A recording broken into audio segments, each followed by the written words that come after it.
आज class 10th का second poem the psalm of life के बारे में पढ़ेंगे, जिसे H.W. लॉन्गफेलो ने कंपोज किया, जिनकी जन्म 1807 मीन्स 1807 को हुआ और इनकी डेथ 1882 को हुआ। About the poet, at first हम पोएट के बारे में पढ़ेंगे। The full name of Longfellow was Henry Wordsworth Longfellow.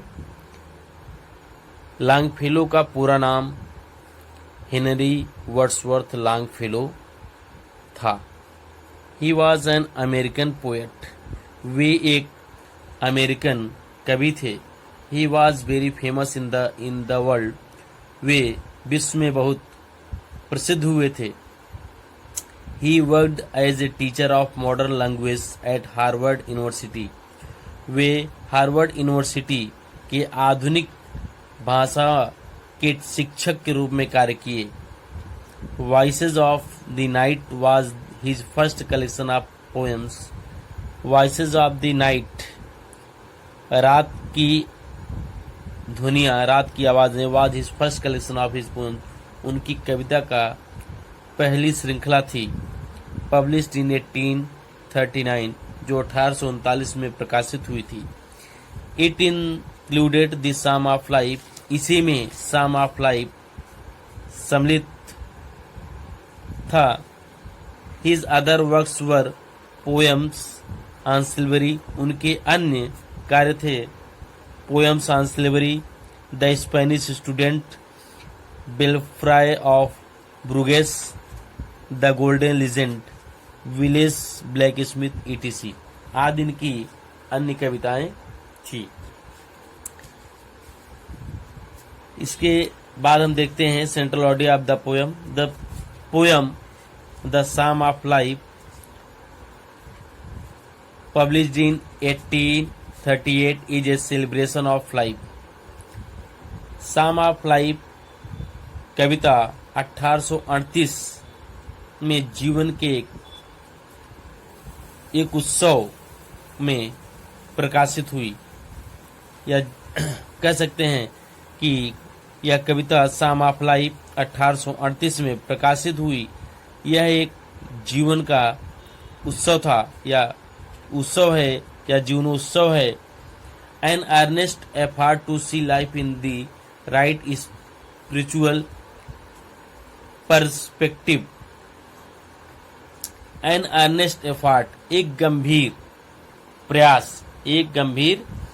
प्रयास टू सी लाइफ, देखने के लिए लाइफ, जीवन में, इन the right spiritual perspective. Perspective means होता है यथार्थ, स्पिरिचुअल अलौकिक। यह एक अलौकिक यथार्थ में जीवन को जानने का एक गंभीर प्रयास है। इन द साम सेड द बाइबल्स, यहाँ साम का अर्थ बाइबल से है। बाइबल एक ग्रंथ है। At some places human life has been referred to as something of little consequence. Bible में कुछ स्थानों पर देखा गया है या दर्शाया गया है कि मानव जीवन के महत्व को बहुत थोड़े में दर्शाया गया है। बाइबल में कुछ स्थानों पर मानव जीवन को बहुत थोड़े में दर्शाया गया है।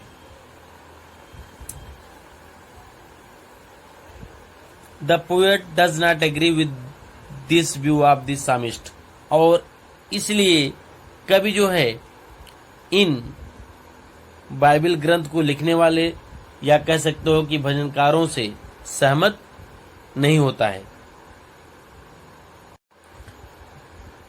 इसलिए वह अपनी इस पोयम में बाइबल ग्रंथ को लिखने वाले लोगों के अपोजिट में है। वह कहता है life is an empty dream, life is not an empty dream. कहता है कि जीवन एक खाली स्वप्न नहीं है, जीवन एक खाली स्वप्न नहीं है, बेकार स्वप्न नहीं है। इट इज सीरियस रियलिटी, यह वास्तव में गंभीर है। Death is not its ultimate object for soul is immortal. और वह कहता है कि मृत्यु अमर आत्मा के लिए अंतिम उद्देश्य नहीं है। मृत्यु जो है अमर आत्मा के लिए अंतिम उद्देश्य नहीं है। सारो और joy is not its preordained way are aim. Preordained means होता है पूर्व निर्धारित। दुख और सुख उद्देश्य अपने पूर्व निर्धारण उद्देश्य नहीं है। दुख और सुख जो है जीवन का यह पूर्व निर्धारण उद्देश्य नहीं है। Our main duty in life is to work hard. हमारा मुख्य कर्तव्य होता है जीवन में टू वर्क, काम करना, हार्ड, कठिन। हमारे जीवन का मुख्य उद्देश्य होता है कि जीवन में कठिन परिश्रम करना and progressive day by day, और दिन प्रतिदिन उन्नति करना।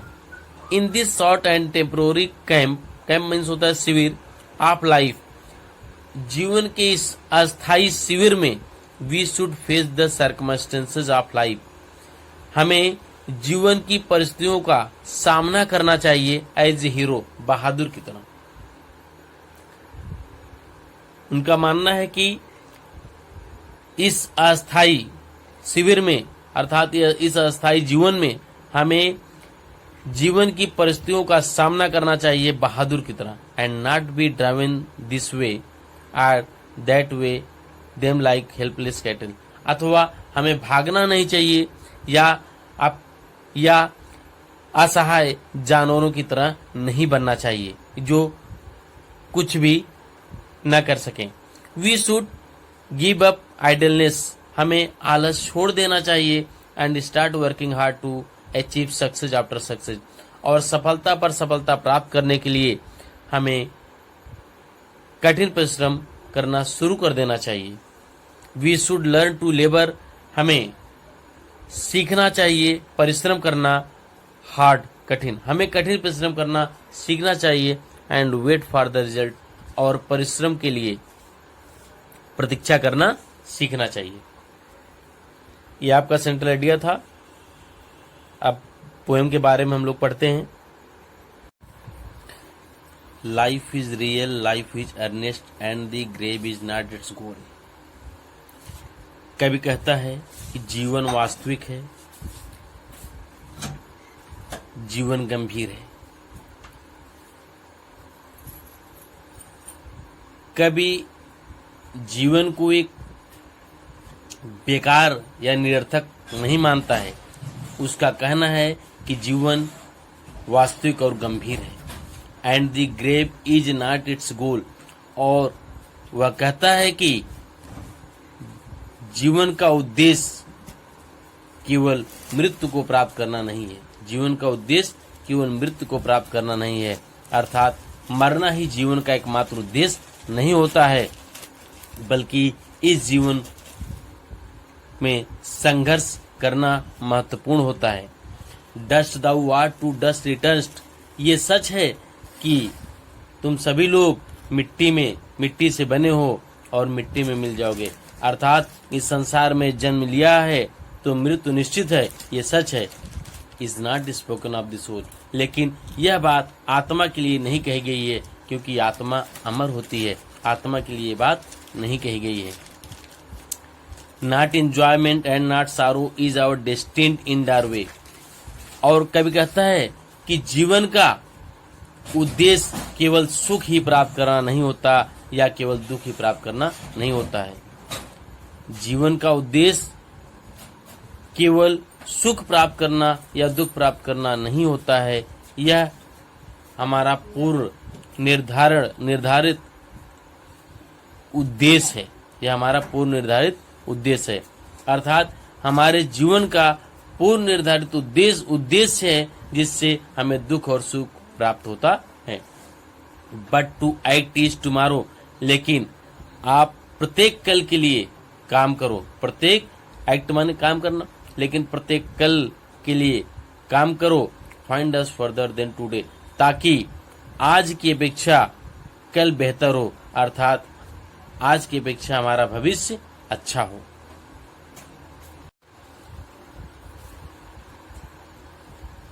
इन the world's broad field of battle, S W. Longfellow ने बताया है कि यह संसार एक युद्ध का मैदान है। यह संसार एक विशाल युद्ध का मैदान है जहां हमें संघर्ष ही संघर्ष करना है। इसलिए उनका कहना है कि हमें परिस्थितियों से भागना नहीं चाहिए, हमें परिस्थितियों से भागना नहीं चाहिए, बल्कि परिस्थितियों का सामना करना चाहिए। यह संसार विशाल युद्ध का मैदान है और जीवन इसका एक पड़ाव है। जीवन इसका एक पड़ाव है। बी नॉट लाइक डम, इसलिए कभी कहता है कि हमें गूंगों की तरह नहीं जीना है, हमें गूंगा बन के नहीं रहना है। ड्राइवन कैटिल अथवा जानवरों की तरह नहीं रहना है, हमें ना तो गूंगों की तरह रहना है, ना जानवर बन के रहना है। Be a hero in the strife, बल्कि संघर्ष में बहादुर बन जाना है, बल्कि संघर्ष में बहादुर बन जाना है। Let us then be up and doing, आओ तब हम उठें और निश्चित करें कि संघर्ष करने के लिए, परिस्थितियों का सामना करने के लिए हम कार्य करेंगे। आओ हम उठें और यह निश्चित करें कि हम परिस्थितियों का सामना करने के लिए संघर्ष करेंगे। With A heart for any, और वह संघर्ष हृदय के साथ करेंगे। फॉर एनी, और वह भाग्य चाहे जैसा हो, अर्थात परिणाम चाहे जैसा हो। स्टिल अचीविंग, लगातार प्राप्त करते हुए। स्टिल परसुइंग, लगातार अनुसरण करते हुए, अर्थात हम लोग निरंतर प्रयास करें, निरंतर अनवरत रहें। लर्न टू लेबर, किसके लिए अनवरत रहें? संघर्ष के लिए। निरंतर हम प्राप्त करते रहें, निरंतर हम लोग अनवरत रहें। और लर्न टू लेबर, और परिश्रम करना सीखें। एंड टू वेट, और परिश्रम करने के बाद प्रतीक्षा करना भी सीखें।